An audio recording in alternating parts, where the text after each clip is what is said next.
¿Qué tal? ¿Cómo están amigos y amigas de esta comunidad? Como siempre, un gusto, como siempre, un verdadero placer que nos acompañen.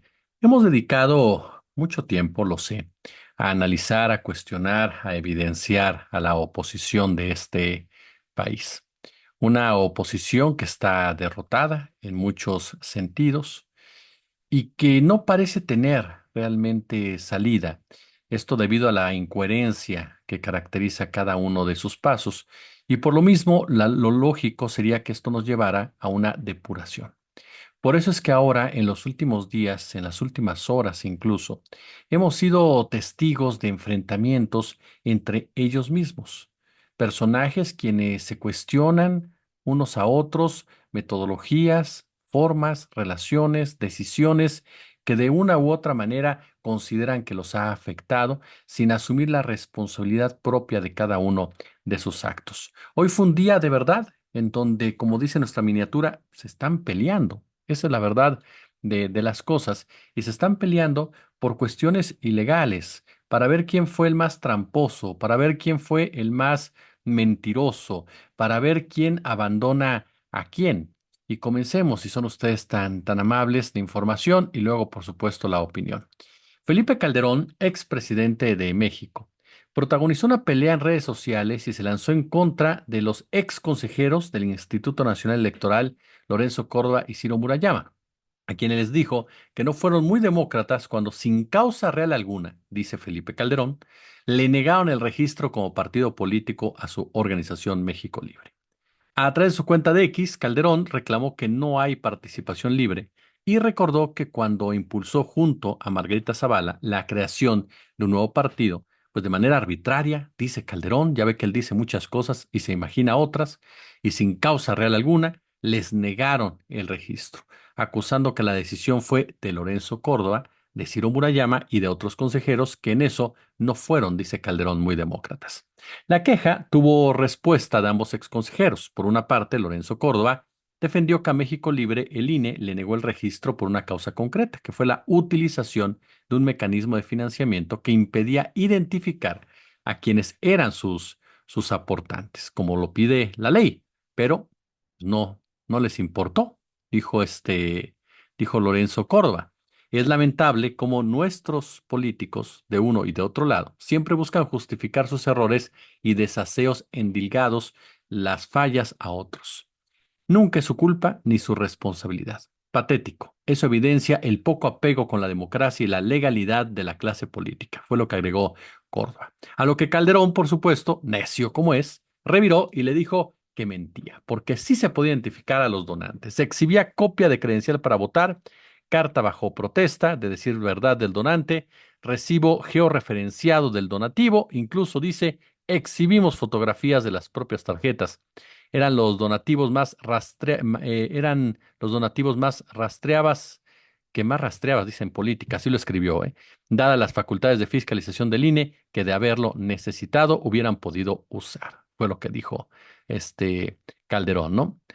Por separado, Ciro Murayama también respondió a Calderón, a quien le dijo que el INE le negó el registro a su partido por su financiamiento opaco, pero lo comparó con Andrés Manuel López Obrador y con Alejandro Moreno porque solo reconocen el veredicto de la autoridad cuando les da la razón.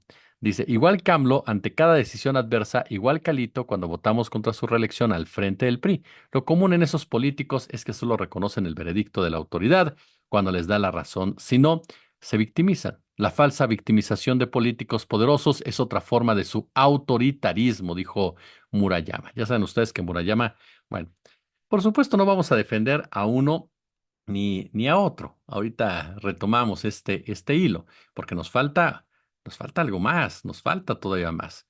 Usted sabe que Xóchitl Gálvez estrenó programa en Atípica TV. Bueno, en ese programa habló del supuesto fraude que promueve este Pedro Ferriz. Fraude que obviamente Xóchitl Gálvez pues desacreditó, considerando que ni siquiera tenían las actas necesarias y que tenían las actas solamente de lugares donde habían ganado. Y le reclamó que Pedro Ferriz pues señalara que Gálvez no había defendido su triunfo y lo cuestionó de por qué no habían tratado igual a Santiago Taboada en la Ciudad de México. Pedro Ferriz, por supuesto, pues no se quedó callado, le fascina el clickbait a Pedro Ferriz y se molestó en un video o por lo menos fingió molestarse, ¿no? Descalificó obviamente a Xóchitl Gálvez, dijo, le explicamos absolutamente todo, pero el problema es que la ingeniera, ya sabe, de manera sarcástica, pues no le entiende al algoritmo. Ese es el segundo capítulo. El tercer capítulo de esta novela, de esta obra de teatro. Primer capítulo, Calderón versus Córdoba Murayama. Segundo acto, Xóchitl versus Pedro Ferriz. Y el tercer acto, este tercer acto tiene que ver directamente, por supuesto, con otra información que también involucra, por cierto, a Xóchitl Gálvez, porque luego de que la ex candidata presidencial anunció que buscaría crear su propio partido político, de lo cual le dimos cuenta hoy por la tarde, Marco Cortés dijo que la oposición necesita cohesionarse e incluso mencionó que la ex legisladora podría ser diputada, dice, la siguiente, la siguiente, legislatura. Por supuesto que no está claro con quién o con quiénes haría su partido Xóchitl Gálvez, ¿no? Habló del Frente Cívico, este Frente Cívico, que es parte del trabajo de lo que queda del PRD, ¿no? De Guadalupe Acosta Naranjo, un grupo como los Chuchos que hundieron al Sol Azteca, perdieron totalmente su registro, pero bueno, tiene cierta estructura. Por supuesto, hay otras posibilidades, según dejó entrever Xóchitl Gálvez. Dijo en una entrevista con Manuel López San Martín, suena muy idealista, pero la gente quiere algo distinto. No salí peleada ni con el PAN, ni con el PRI, ni con el PRD, los respeto, pero hay manera de tener una propuesta distinta si no fuimos capaces de cubrir las casillas. Eso fue lo que dijo la señora Xóchitl Gálvez y usted ya escuchó la respuesta por parte de Marco Cortés, ¿no? Entonces, ante este escenario, ¿no? Ante esta situación, pues yo diría que ¿cómo se llamó la obra? La obra se llama Disfruten lo votado, en pocas palabras. A ver, ¿por qué tocamos este tema? Amén de lo que hemos dicho ya, de las carencias por parte de la oposición, porque cuando el barco se hunde comienzan a saltar las ratas. Esta diferencia, por ejemplo, entre Calderón, Córdoba y Ciro Murayama muestran precisamente cada uno de los defectos, cada uno de los agujeros, cada uno de los pecados de tres personajes quienes quienes utilizaron y manipularon el término de la democracia a su antojo. Ninguno de los tres se salva. Los tres son igual de corruptos. Los tres son igual de cínicos. Lorenzo Córdoba y Ciro Murayama durante mucho tiempo navegaron con esa bandera de ser respetuosos, ¿no? Del voto popular, respetuosos, por supuesto, de las diversas decisiones que tomara la población cuando desde el Instituto Nacional Electoral vieron que se asemejaba, o sea, que había un proyecto de nación que ponía realmente, se acercaba, más dicho, no asemejaba, se acercaba a un proyecto de nación que realmente ponía en riesgo las estructuras de los intereses que ellos habían ayudado precisamente a conformar y empezaron a actuar como opositores, empezaron a actuar como si fueran integrantes de los partidos políticos. Se les olvidó completamente su papel de árbitros. Se dejaron llevar, seducir por esa vanidad que tarde que temprano termina desnudando a aquel que de tanta moral tiene doble. Lorenzo Córdoba, un hombre cuyo apellido tiene una prosapia de izquierda, pues confirmó lo que se venía comentando de él desde hace muchísimos años al pertenecer al grupo de José Goldenberg.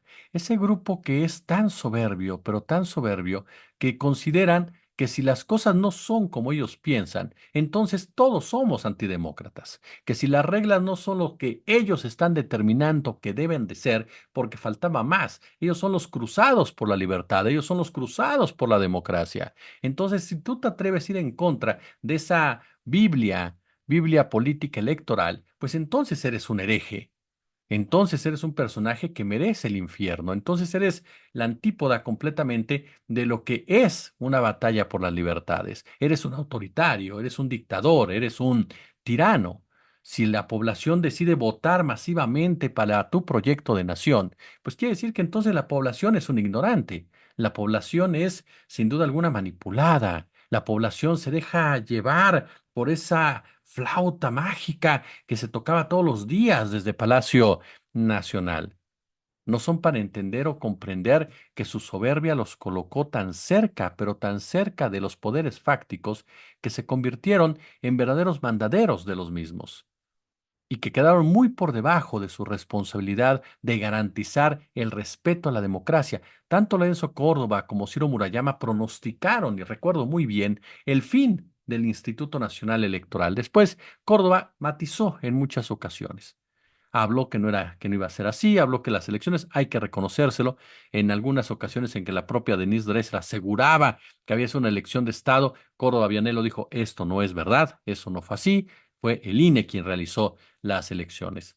Sin embargo, jugó también ese papel de ayudar a crear esa narrativa de tiranía, esa narrativa de autoritarismo, de la cual, por supuesto, no se zafó Ciro Murayama, quien incluso después de los resultados electorales del 2 de junio, se dedicó a desacreditar completamente el resultado, con trampas, con chapuzas numéricas, incluso con pronunciamientos que iban en contra de la propia norma, en contra de la propia ley, todo porque no le gustó el resultado final.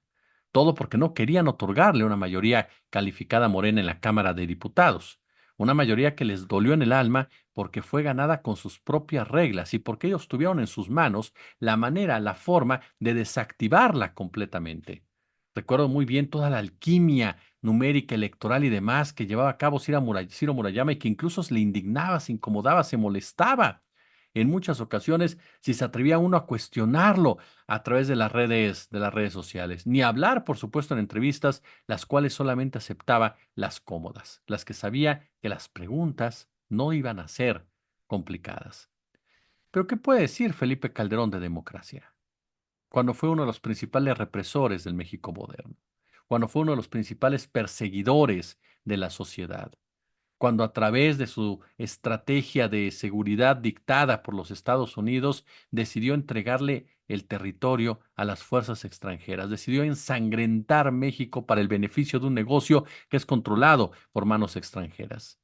¿Qué puede decirnos Felipe Calderón de democracia cuando él fue el principal violentador de la misma al haber ganado una presidencia con un fraude que, por cierto, fue avalado por el propio Lorenzo Córdoba, mostrando ambos el tipo de personajes que son y el tipo del sistema al cual respondían?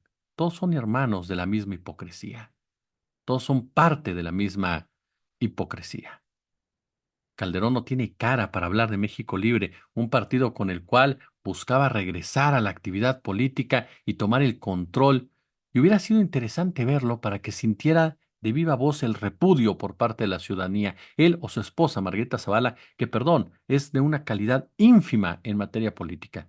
Todavía Calderón tenía capacidad de interlocución, tenía capacidad oratoria. Margarita Zavala no se le entiende absolutamente nada de lo que quiere decir. Y cuando rara vez logra articular bien un discurso, termina por ser cansino, termina por ser agotador para las personas que lo están escuchando, porque difícilmente tiene puntos referenciales y se basa en la gran mayoría de las ocasiones de un sesgo y un odio político insuperable para esta mujer. En el otro caso, Xóchitl Gálvez al frente de un partido político se los decía por la tarde. Vaya alianza entre Xóchitl Gálvez y Guadalupe Acosta, ¿se imagina? El malo y el peor. Dos personajes impresentables electoralmente, dos personajes que no logran generar empatía, simpatía, compromiso, interés. Dos personajes que no tienen absolutamente nada que decir, pero dos personajes tan cínicos, que saben bien que si logran un cierto porcentaje, van a recibir dinero. Y eso a final de cuentas es lo que le importa a Xochitl para seguir, ¿no? De la mano del conflicto de interés que dice desconocer.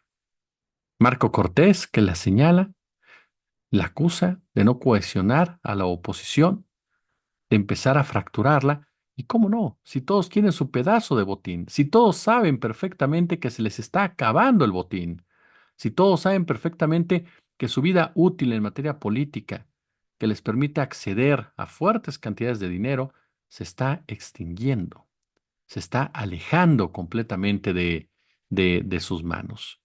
Por lo tanto, al más puro estilo del año de Hidalgo, sin ser este mismo como tal, intentan llevarse absolutamente todo y no dejar nada en la caja registradora.